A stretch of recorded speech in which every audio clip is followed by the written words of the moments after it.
کہ رمضان کا یہ بابرکت مہینہ ایک خطرناک وائرس کے سائے میں اور لاک ڈاؤن کے سائے میں ہمارے اور آپ کے درمیان آئے گا۔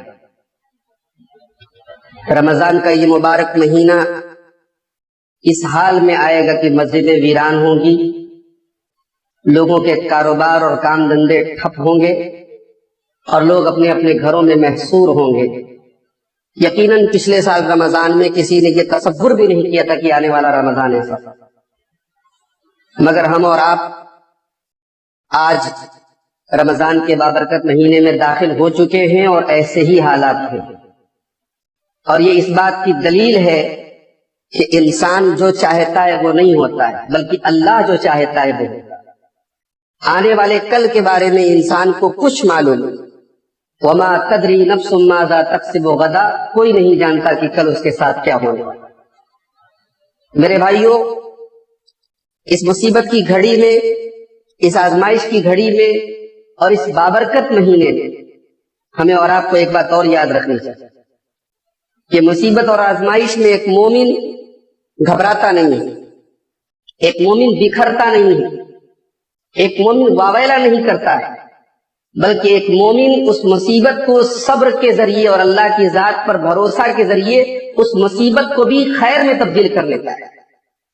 اللہ کے پیارے حبیب صلی اللہ علیہ وسلم فرماتے ہیں عجبا لامر المومن، مومن کا معاملہ بھی بڑا عجیب ہے۔ ان امرہ کلہ خیر، مومن ہر حال میں بھلائی میں رہتا ہے۔ اگر مومن کے اوپر کوئی بھلائی آتی ہے، کوئی خیر آتا ہے تو اللہ کا شکر ادا کرتا ہے اور وہ بھلائی اس کے حق میں اچھی ہو جاتی ہے۔ وَإِنْ أَصَابَتْهُ ضَرَّاءٌ، اور اگر مومن کے اوپر کوئی مصیبت آتی ہے صبر، تو وہ صبر کر لیتا ہے فَكَانَ خَيْرًا لَهُ، اور وہ مصیبت بھی اس کے حق میں بہتر بن جاتی ہے۔ اس لیے عربی میں ایک کہاوت ہے، ایک محاورہ ہے، إِنَّ فِي كُلِّ مِحْنَةٍ مِنْحَةٍ، ہر مصیبت میں اللہ تعالیٰ کی طرف سے کوئی نہ کوئی گفٹ ہوتا ہے، کوئی نہ کوئی تحفہ ہوتا ہے۔ اللہ تعالیٰ نے قرآن میں فرمایا عَسَىٰ أَن تَكْرَهُوا شَيْئًا وَهُوَ خَيْرٌ لَكُمْ، ہو سکتا ہے کہ تم کسی چیز کو ناپسند کرو، کسی چیز کو اچھا مت سمجھو اور وہ چیز تمہارے حق میں بہتر ثابت ہو جائے، وہ آگے چل کر کے تمہارے حق میں اچھی ثابت ہو جائے۔ تو ہمیں اللہ کی ذات پر بھروسہ رکھنا چاہیے اور اس مصیبت اور پریشانی میں ہمیں صبر کا اور اللہ کی ذات پر ایمان اور توکل کا دامن تھامے رہنا چاہیے۔ میرے بھائیوں، امام احمد ابن حنبل رحمۃ اللہ علیہ، آج دنیا ان کا نام لیتی ہے۔ اگر امام احمد ابن حنبل کے اوپر وہ آزمائش نہ آئی ہوتی جو آئی، اور جو مصیبتیں انہوں نے جھیلی، اور تین بادشاہوں کے دور میں ان کے اوپر ظلم و ستم کے پہاڑ توڑے گئے، تو شاید دنیا آج امام احمد ابن حنبل کے مقام سے واقف نہ ہو۔ آج علامہ ابن تیمیہ رحمۃ اللہ علیہ کا نام بڑی عزت اور احترام سے لیا جاتا ہے، ان کی کتابیں دنیا کی بڑی بڑی لائبریریوں میں پڑھی جاتی ہیں۔ کیوں؟ کیونکہ علامہ ابن تیمیہ مصیبت اور آزمائش کی بھٹی میں کپ کر کے نکلے ہیں۔ علامہ ابن تیمیہ نے اپنی زندگی کا بہت بڑا حصہ قید خانے میں گزارا، اور علامہ ابن تیمیہ کہا کرتے تھے ما یصنع اعدائی بی، میرا دشمن میرا کیا بگاڑ سکتے ہیں، ان جنتی و بستانی فی صدری، میری جنت اور میری باغ و بہار تو میرے سینے میں ہے، میں ہمیشہ خوش رہتا ہوں۔ ان حبسی خلوہ، اگر میرا دشمن مجھے قید کر دے تو مجھے تنہائی مل جاتی ہے، میں اللہ کو یاد کرتا ہوں۔ وقتلی شہادہ، اگر میرے دشمن مجھے قتل کر دیں تو میں اللہ کی راہ میں شہید ہو جاؤں گا۔ واخراجی من بلدی سیاحہ، اور اگر میرے دشمن مجھے میرے وطن سے نکال دیں تو مجھے دوسرے شہر کی سیر کرنے کا موقع۔ تو اپنے دماغ کو پازیٹیو بناؤ، اپنے دماغ کو پازیٹیو بناؤ، بہت منفی سوچ، بہت نیگیٹو سوچ سے اپنے آپ کو بچاؤ کہ کیا ہوگا، جو ہوگا انشاءاللہ ہمارے حق میں بہتر ہوگا۔ ہاں، ہم اللہ سے ساتھ میں دعا کرتے رہیں، اللہ سے کہ آگے گڑ گڑاتے رہیں، اور اس پاک مہینے میں، اس مقدس مہینے میں، اس برکت والے مہینے میں ہم عبادتوں کے ذریعے، نیکیوں کے ذریعے اللہ کا تقرب حاصل کریں اور اللہ سے دعا کریں کہ اللہ اس مصیبت کو جلد سے جلد ختم کر۔ اس مہینے میں جن نیکیوں کے ذریعے ہم اپنے رب کو راضی کر سکتے ہیں ان میں سے بڑی نیکی اور بڑی عبادت نماز ہے، جو تمام عبادتوں میں سب سے، توحید کے بعد سب سے اونچی عبادت ہے۔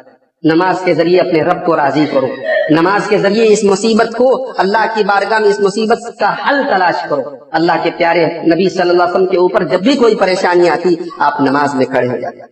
نماز کا اہتمام کرو اور فرض نمازوں کے ساتھ ساتھ نوافل کا اہتمام کیجیے۔ تراویح کی نماز کا اہتمام کیجیے، اور سنن رواتب جو 12 رکعت نمازیں دن بھر میں پڑھی جاتی ہیں اور جن کے بارے میں اللہ کے نبی نے فرمایا کہ جو 12 رکعت پابندی سے پڑھے گا اللہ تعالیٰ جنت میں اس کو محل تعمیر کرے گا اس کے لیے. یہ 12 رکعت نمازیں جس میں فجر کی 2 رکعت سنت ہے، جس میں ظہر کے پہلے کی 4 رکعت سنت ہے، جس میں ظہر کے بعد کی 2 رکعت سنت ہے، جس میں مغرب کے بعد کی 2 رکعت سنت ہے، اور جس میں عشاء کے بعد کی 2 رکعت سنتیں شامل ہیں. ان سنتوں کی پابندی کی خاص طور سے اس ماہ مبارک میں ہم سب کوشش کریں، کیونکہ آج ہمارے پاس الحمدللہ وقت بھی ہے، آج ہمارے پاس کوئی مصروفیت نہیں ہے، کوئی کام نہیں ہے، تو ہم فرائض کے ساتھ ساتھ ان سنن رواتب کا اور نفلی نمازوں کا بھی اہتمام کریں. میرے بھائیو، رمضان قرآن کا مہینہ ہے. شہر رمضان الذی انزل فیہ القرآن، اسی مہینے میں قرآن نازل ہوا ہے. اور پیارے نبی صلی اللہ علیہ وسلم ہر سال رمضان میں حضرت جبرائیل کو پورا قرآن سناتے تھے. جتنا قرآن آپ کے اوپر نازل ہوتا تھا اتنا پورا قرآن حضرت جبرائیل کو سناتے تھے. اور اپنی زندگی کے آخری سال آپ نے 2 مرتبہ حضرت جبرائیل کو پورا قرآن سنایا. اور اللہ کے نبی جب قرآن پڑھتے تھے اور حضرت جبرائیل کو قرآن سناتے تھے تو عبداللہ ابن عباس رضی اللہ تعالیٰ عنہ کہتے ہیں کہ رمضان کے مہینے میں اللہ کے نبی بہت زیادہ اللہ کی راہ میں خرچ کرنے لگتے تھے. آپ کی سخاوت بہت بڑھ جاتی تھی، آپ تیز چلنے والی ہوا سے بھی زیادہ سخی ہو جاتے تھے. معلوم یہ ہوا کہ قرآن کا اثر ہماری شخصیت پر بھی پڑنا چاہیے، قرآن کا اثر ہماری ذات پر بھی پڑنا چاہیے. قرآن صرف یہ نہ ہو کہ ہم پڑھ کر کے لپیٹ کر کے رکھیں، قرآن کا اثر بھی ہمیں اپنے اندر محسوس ہونا چاہیے. یہ مہینہ قرآن کا مہینہ ہے. قرآن کی کثرت سے تلاوت کریں، قرآن کو سمجھیں، قرآن پر غور و فکر کریں اور قرآن پر عمل کرنے کی کوشش کریں. رمضان دعا کا مہینہ ہے. سورہ بقرہ میں قرآن مجید کے دوسرے پارے میں جہاں رمضان کے روزے کا ذکر ہے وہاں اللہ نے روزوں کا ذکر کرنے کے فوراً بعد فرمایا وَإِذَا سَأَلَكَ عِبَادِي عَنِّي فَإِنِّي قَرِيبٌ، اے میرے حبیب جب میرے بندے آپ سے میرے بارے میں پوچھے تو بتا دو کہ میں قریب ہوں. اجیب دعوت الداعی، اور میں ہر دعا کرنے والے کی دعا کو سنتا ہوں. میرے بھائیوں، روزے کی حالت میں ایک بندہ، ایک انسان بھوکا پیاسا ہوتا ہے، اس کا نفس کمزور ہوتا ہے، اس کی روح کے اندر اس کی روح کے اندر اللہ کا ڈر ہوتا ہے، اس کے رونگٹے اللہ کی بارگاہ میں اس کے رونگٹے اللہ کے خوف سے کھڑے ہوتے ہیں. یہ وہ کیفیت ہے کہ اس کیفیت میں جب بندہ اپنے رب کے آگے ہاتھ پھیلاتا ہے اور اپنے رب سے دعا کرتا ہے تو اللہ ضرور اس کی دعا کو قبول کرتا ہے. سنن بیہقی کی صحیح روایت ہے، اللہ کے پیارے نبی فرماتے ہیں ثلاث دعوات لا ترد، 3 دعائیں ایسی ہیں جو اللہ کی بارگاہ میں لوٹائی نہیں جاتی. اللہ تعالیٰ 3 دعاؤں کو لوٹاتا نہیں ہے، 3 دعاؤں کو رد نہیں کرتا ہے. دعوت الوالد، ایک باپ کی دعا ہوتی ہے اولاد کے حق میں، ایک باپ کی دعا ہوتی ہے اولاد کے حق میں. ودعوت الصائم، اور روزے دار کی دعا ہوتی ہے. ودعوت المسافر، اور مسافر کی دعا. تو دعا کریں اپنے رب سے، اللہ سے کثرت سے دعا کریں. رات کی تنہائیوں میں اگر اٹھیں تو اللہ سے دعا کریں. تراویح کی نماز پڑھنے کے بعد رات میں اگر موقع ملے تو اللہ سے دعا کریں کہ اللہ اس بلا سے، اس وبا سے ہم سب کو دور کر دے، اس وبا کو ہم سے اٹھا لے اور اس آزمائش سے اللہ تعالی ہم سب کو نجات عطا فرمائے. میرے بھائیوں، لاک ڈاؤن کے مہینے میں رمضان ہمیں ملا ہے. لاک ڈاؤن کے پیریڈ میں رمضان ہمیں ملا ہے. بہت سارے نیکی کے کام ایسے تھے جو ہم اپنی مصروفیات کی وجہ سے نہیں کرتے. ہمارے پاس اتنے کام تھے، اتنے دھندے تھے، لوگوں سے اتنا ملنا جلنا تھا، بہت سارے نیکی کے کام ہم نہیں کر پاتے. آج ہمارے پاس کوئی بہانہ نہیں ہے، آج ہمارے پاس بھرپور وقت ہے، آج ہمارے پاس ٹائم ہی ٹائم ہے. اس ٹائم کا صحیح استعمال کرو. اللہ کے یہاں یہ لاک ڈاؤن کا رمضان ہو سکتا ہے کہ زندگی کے باقی رمضان کے مقابلے میں اس رمضان کا ہمیں زیادہ حساب دینا پڑے. یاد رکھو، اس رمضان کا ہمیں زیادہ حساب دینا پڑے کہ اس رمضان میں تمہارے پاس ٹائم تھا، فرصت تھی، تم اپنے گھروں میں تھے. اس مہینے کا، اس بابرکت مہینے کا اور لاک ڈاؤن کے اندر اس رمضان کی ہم قدر کریں، اس کو ضائع نہ ہو. اللہ کے پیارے حبیب فرماتے ہیں 5 چیزوں کی قدر کرو، 5 چیزوں کی قدر کرو 5 چیزوں کے پہلے. ان 5 چیزوں میں ایک چیز آپ نے فرمایا فراغت قبل شغلک، اپنے ٹائم کی قدر کرو، اپنی زندگی کے 1 منٹ کی قدر کرو، اپنی زندگی کے 1 لمحے کی قدر کرو اس کے پہلے کہ تم بزی ہو جاؤ. میرے بھائیوں، آج ہماری اکثریت اپنے اپنے گلیوں میں، اپنے اپنے چوراہوں میں، اپنے اپنے گھروں میں بیٹھ کر فالتو میں گپ شپ کر رہی ہے. اللہ کی قسم یہ گپ شپ کا ٹائم نہیں ہے، یہ موبائلوں پر گیم کھیلنے کا ٹائم نہیں ہے، یہ فضول باتوں کا ٹائم نہیں ہے. یہ اللہ کی طرف سے آزمائش ہے، یہ اللہ کی طرف سے امتحان ہے. یہ اللہ سے اپنا دل جوڑنے کا ٹائم ہے، یہ اللہ کو یاد کرنے کا ٹائم ہے، یہ اللہ کو پکارنے کا ٹائم ہے، یہ اللہ کو راضی کرنے والے کاموں میں اپنے ٹائم کو لگانے کا وقت ہے. میرے بھائی، کہیں ایسا نہ ہو کہ قیامت کے دن ہمیں کہنا پڑے یا لیتنی قدمت لحیاتی، کاش میں نے زندگی میں کچھ اچھے کام کیے ہوں۔ آج ہمارے پاس ان اچھے کاموں کے لیے بھرپور ٹائم ہے میرے۔ آج ہم میں سے ہر شخص کے پاس موبائل ہے، ہر شخص انٹرنیٹ استعمال کرتا ہے۔ انٹرنیٹ کا صحیح استعمال کرو، نیکی کی باتوں اور اچھی باتوں کو ایک دوسرے کو پہنچاؤ۔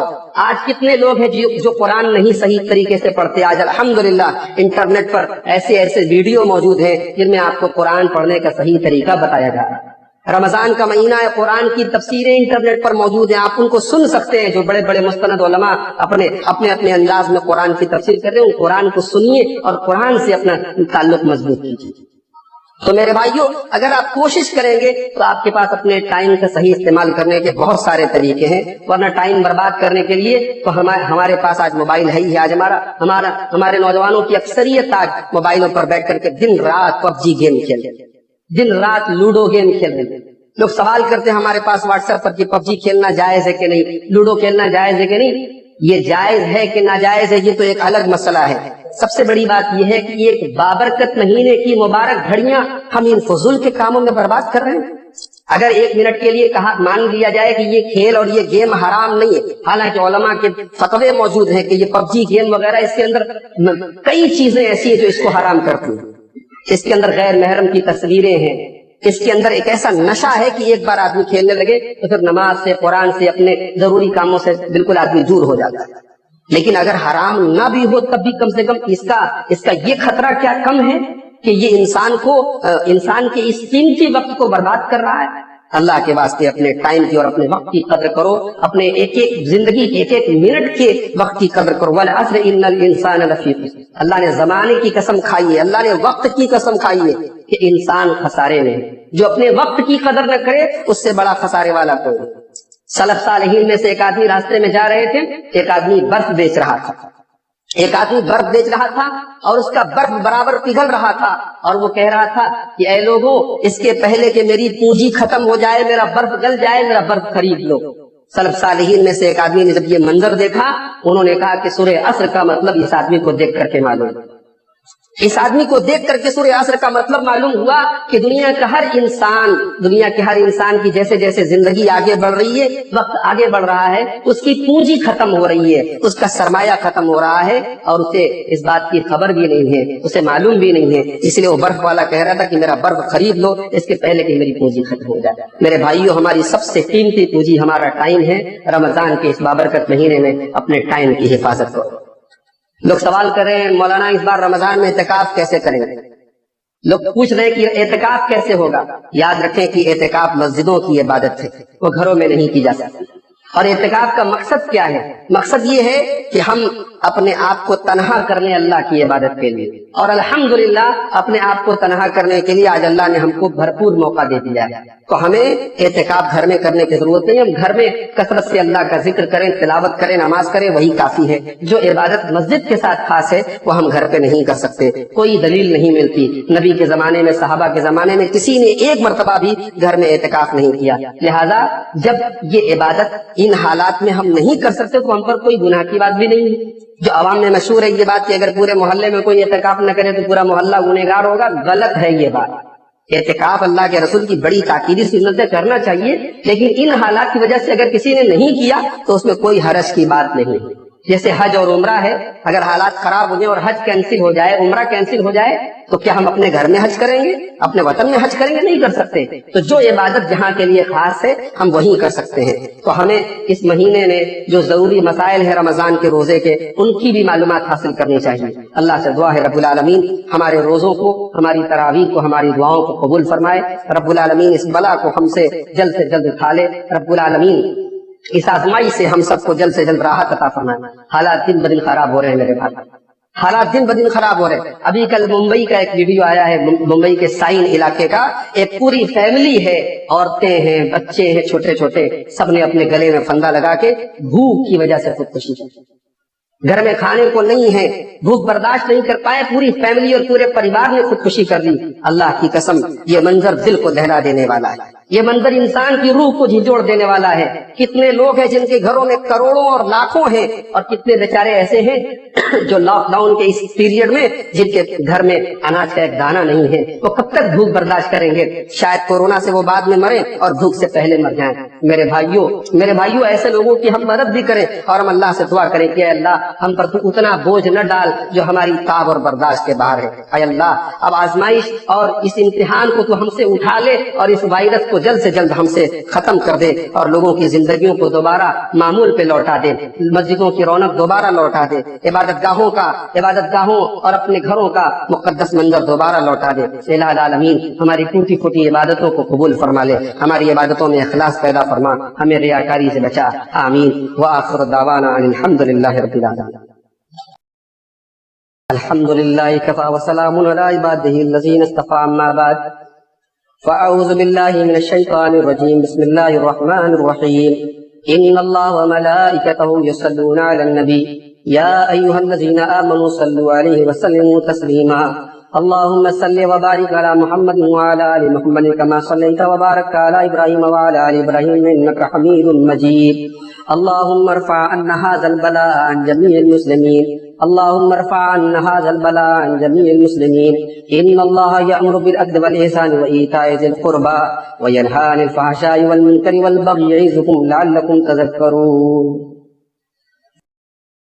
کہ رمضان کا یہ بابرکت مہینہ ایک خطرناک وائرس کے سائے میں اور لاک ڈاؤن کے سائے میں ہمارے اور آپ کے درمیان آئے گا۔ رمضان کا یہ مبارک مہینہ اس حال میں آئے گا کہ مسجدیں ویران ہوں گی، لوگوں کے کاروبار اور کام دھندے ٹھپ ہوں گے اور لوگ اپنے اپنے گھروں میں محصور ہوں گے۔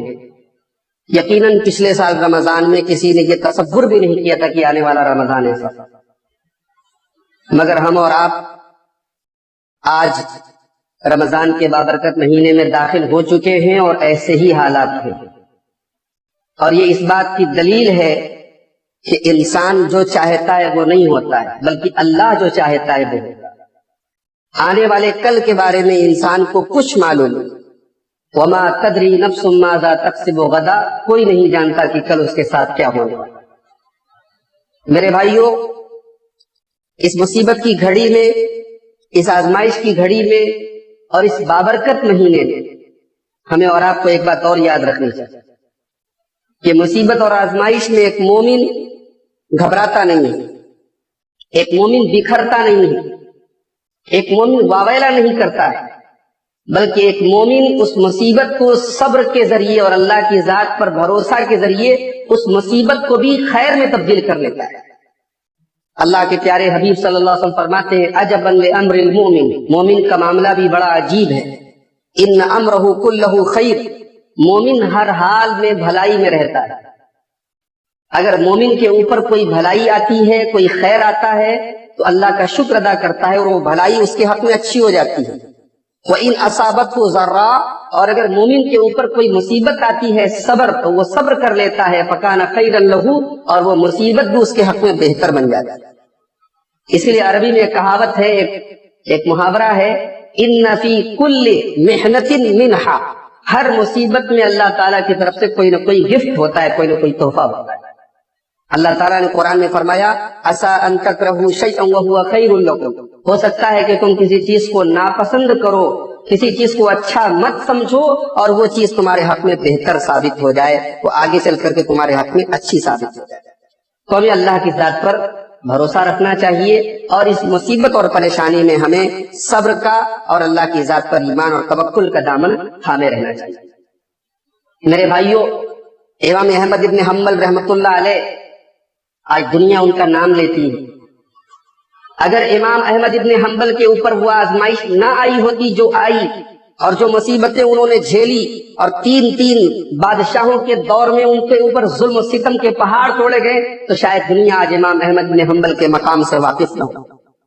آج علامہ ابن تیمیہ رحمۃ اللہ علیہ کا نام بڑی عزت اور احترام سے لیا جاتا ہے، ان کی کتابیں دنیا کی بڑی بڑی لائبریریوں میں پڑھی جاتی ہیں۔ کیوں؟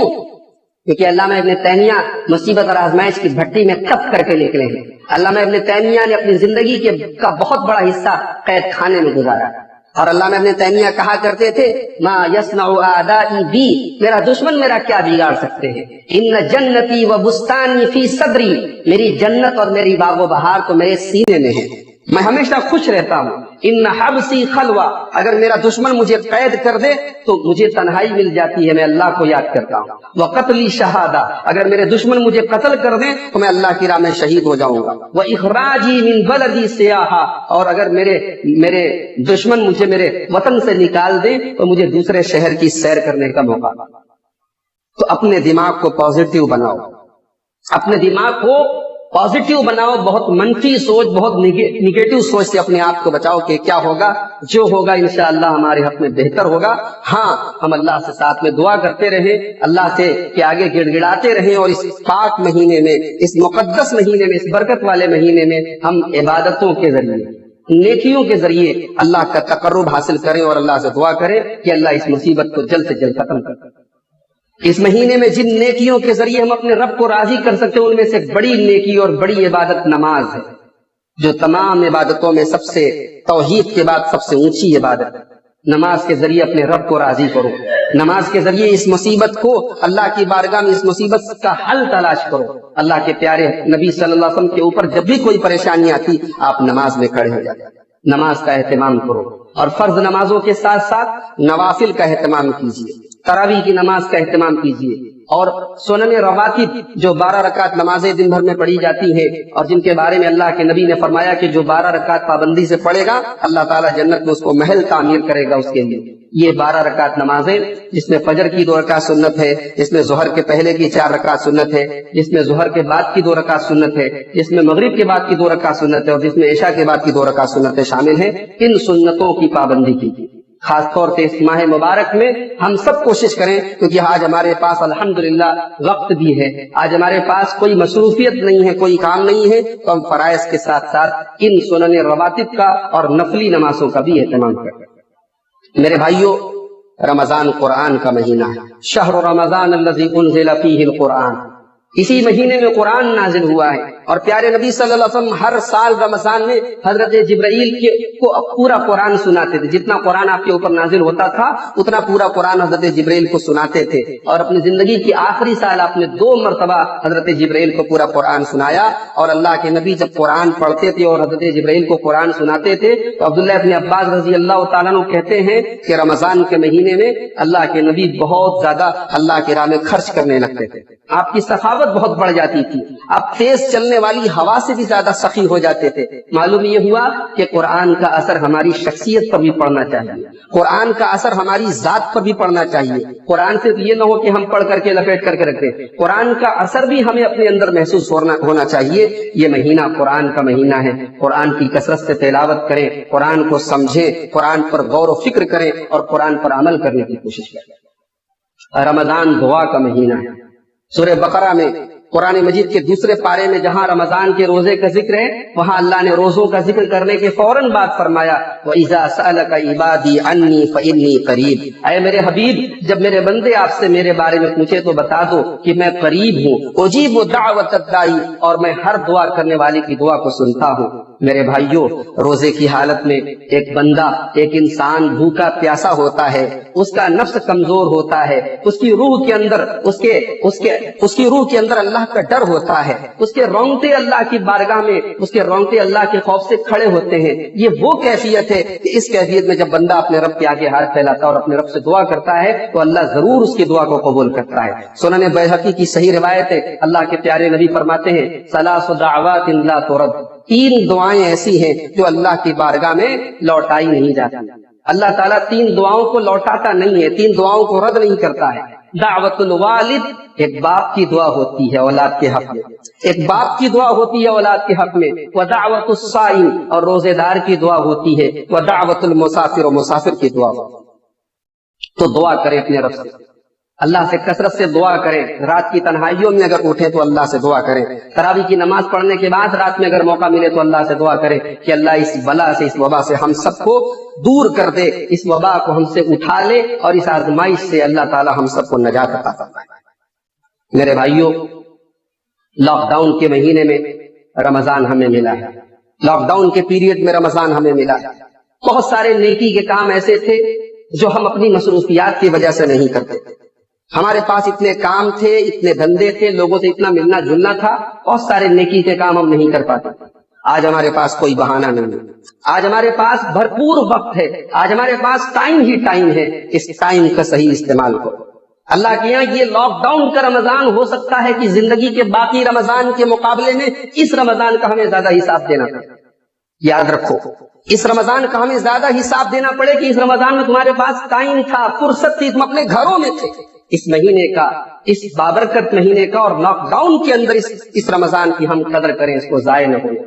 اللہ کے پیارے حبیب فرماتے ہیں 5 چیزوں کی قدر کرو، 5 چیزوں کی قدر کرو 5 چیزوں کے پہلے۔ ان 5 چیزوں میں ایک چیز آپ نے فرمایا فراغت قبل شغلک، اپنے ٹائم کی قدر کرو، اپنی زندگی کے 1 منٹ کی قدر کرو، اپنی زندگی کے 1 لمحے کی قدر کرو، اس کے پہلے کہ تم بزی ہو جاؤ۔ میرے بھائیوں، آج ہماری اکثریت اپنے اپنے گلیوں میں، اپنے اپنے چوراہوں میں، اپنے اپنے گھروں میں بیٹھ کر فالتو میں گپ شپ کر رہی ہے۔ اللہ کی قسم، یہ گپ شپ کا ٹائم نہیں ہے، یہ موبائلوں پر گیم کھیلنے کا ٹائم نہیں ہے، یہ فضول باتوں کا ٹائم نہیں ہے۔ یہ اللہ کی طرف سے آزمائش ہے، یہ اللہ کی طرف سے امتحان ہے، یہ اللہ سے اپنا دل جوڑنے کا ٹائم ہے، یہ اللہ کو یاد کرنے کا ٹائم ہے، یہ اللہ کو پکارنے کا ٹائم ہے، یہ اللہ کو راضی کرنے والے کاموں میں اپنے ٹائم کو لگانے کا وقت ہے۔ میرے بھائی، کہیں ایسا نہ ہو کہ قیامت کے دن ہمیں کہنا پڑے یا لیتنی قدمت لحیاتی، کاش میں نے زندگی میں کچھ اچھے کام کیے ہوتے۔ آج ہمارے پاس ان اچھے کاموں کے لیے بھرپور ٹائم ہے۔ میرے آج ہمیں سے ہر شخص کے پاس موبائل ہے، ہر شخص انٹرنیٹ استعمال کرتا ہے۔ انٹرنیٹ کا صحیح استعمال کرو، نیکی کی باتوں اور اچھی باتوں کو ایک دوسرے کو پہنچاؤ۔ آج کتنے لوگ ہیں جو قرآن نہیں صحیح طریقے سے پڑھتے۔ آج الحمدللہ انٹرنیٹ پر ایسے ویڈیو موجود ہیں جن میں آپ کو قرآن پڑھنے کا صحیح طریقہ بتایا جا رہا ہے۔ رمضان کا مہینہ ہے، قرآن کی تفسیریں انٹرنیٹ پر موجود ہیں، آپ ان کو سن سکتے ہیں۔ جو بڑے بڑے مستند علماء اپنے انداز میں قرآن کی تفسیر کریں، ان قرآن کو سنیے اور قرآن سے اپنا تعلق مضبوط کیجیے۔ تو میرے بھائیوں، اگر آپ کوشش کریں گے تو آپ کے پاس اپنے ٹائم کا صحیح استعمال کرنے کے بہت سارے طریقے ہیں، ورنہ ٹائم برباد کرنے کے لیے تو ہمارے پاس آج موبائل ہے ہی ہے۔ آج ہمارے نوجوانوں کی اکثریت آج موبائلوں پر بیٹھ کر کے دن رات PUBG گیم کھیل رہے ہیں، دن رات لوڈو گیم کھیل رہے ہیں۔ لوگ سوال کرتے ہیں ہمارے پاس واٹس ایپ پر کہ PUBG کھیلنا جائز ہے کہ نہیں، لوڈو کھیلنا جائز ہے کہ نہیں۔ یہ جائز ہے کہ ناجائز ہے، یہ تو ایک الگ مسئلہ ہے۔ سب سے بڑی بات یہ ہے کہ ایک بابرکت مہینے کی مبارک گھڑیاں ہم ان فضول کے کاموں میں برباد کر رہے ہیں۔ اگر 1 منٹ کے لیے مان لیا جائے کہ یہ کھیل اور یہ گیم حرام نہیں ہے، حالانکہ علماء کے فتوے موجود ہیں کہ یہ PUBG گیم وغیرہ، اس کے اندر کئی چیزیں ایسی ہیں جو اس کو حرام کرتی ہیں۔ اس کے اندر غیر محرم کی تصویریں ہیں، اس کے اندر ایک ایسا نشہ ہے کہ ایک بار آدمی کھیلنے لگے تو پھر نماز